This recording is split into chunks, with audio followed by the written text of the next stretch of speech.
What's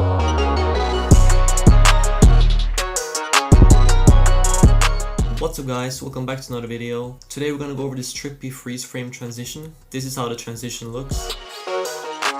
Alright, so once you guys are ready, let's head right into After Effects. Alright, so once you have your clips on your timeline, you want to make a cut right where the transition happens. And once you've done that, you want to make sure that you find the subject that you think looks good to make the transition to, preferably one in the center of the image. So I'm going to use this guy in a purple hoodie right here. So what I want to do is highlight my transition clip and press Ctrl D to duplicate it. And now what you want to do is go up to your toolbar and click the pen tool. And now you can zoom in with your middle mouse button. And now what you want to do is trace the person that you want to do the transition on. So I'll get back to you guys when I've done that.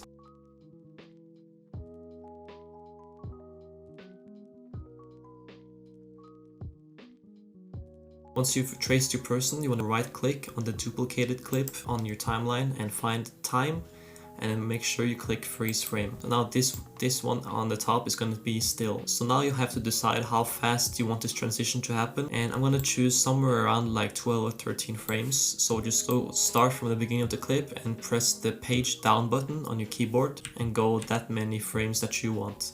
So for my example, I'm going to use 13. So 1, 2, 3, 4, 5, 6, 7, 8, 9, 10, 11, 12, 13, and just make a cut at the end and delete that. So on the timeline, you want to move this duplicated clip over the first part. So this is how it's going to look.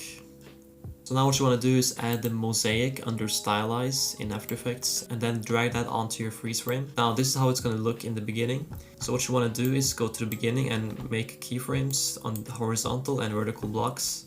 I'm gonna have them start at 20 on both, so we can kind of see the outline of the person. And then I want to go on the last frame and then drag this up however much you want. So for my example, I'm gonna go up to 180 and then do that to the vertical blocks as well. So right now, this is what we have. You can see it's gonna be pixelated and then get slightly less pixelated as the frames go by. So the next step is to add CC scale wipe and then drag that to your freeze frame. And now the way this works is you change the stretch to make your freeze frame stretch, and you can go on the direction and change the direction that you want it to come from. Where it says center allows you to make it slide in, right? So we're gonna have to make some keyframes here. So first of all, I'm gonna turn my stretch up a tiny bit more to about 4.5 or 4.6, and I'm gonna have my direction to the left, but it just depends on your guys' clip. And then I want to go to the beginning and change the center, move it to the right so we can barely see the freeze frame. You can just kind of see the purple right here. Now what you want to do is keyframe the center and then go to the end of the clip and then drag that back so we can see the person comes back. You want to do it, just don't go all the way in, just have it slightly before. So right here looks about good for me. I don't need the hands to come all the way in like this, so I'm gonna have it just about here. So this is how it looks so far. And now I'm gonna keyframe the stretch to make it slightly less stretchy towards the end. So about 3/4 of the way, I'm gonna keyframe the stretch and then go to the end of the clip and make it 0. This allows the stretch keyframe to make sure that the person's hands come back in and not the center keyframe. So this is how it looks so far.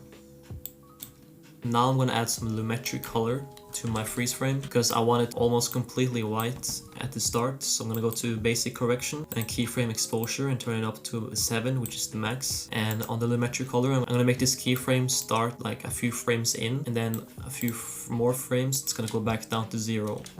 So it's going to be completely light and then go to the normal brightness after. Now you want to keyframe the hue and saturation. I'm going to use plugin right here from Sapphire, but you can also just use the normal hue saturation right here. So drag that to your freeze frame. So now I want to keyframe the hue shift from the beginning, and you can see the color it's going to start from. I like when it starts green, and then towards the end I want to make it back to normal, which is going to be 0. You can see it goes from green and then goes back to the normal color. So now what I want to do is right click on my freeze frame and then go to pre-compose and then go to move all attributes into new composition and click OK. So now we have everything in one composition. So now what I want to do is find the Distort Chroma plugin from Sapphire and then drag that to your clip.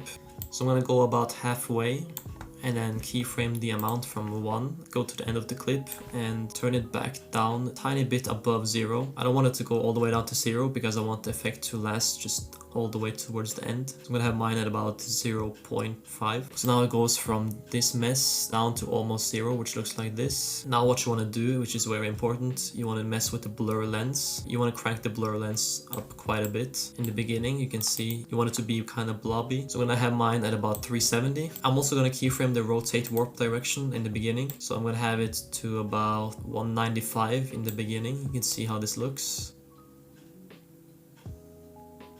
And then towards the end you want to turn it up, so I'm going to turn it up to about 380. You can see what this does with your clip. It makes the blob rotate like this and then come back to place at the end. So guys, this is the final result of the Trippy transition. Thank you guys so much for watching this video. If you want to see more videos like this, make sure you drop a like and subscribe. And then also follow my Instagram because I post fire things there. And I'll see you guys in the next video.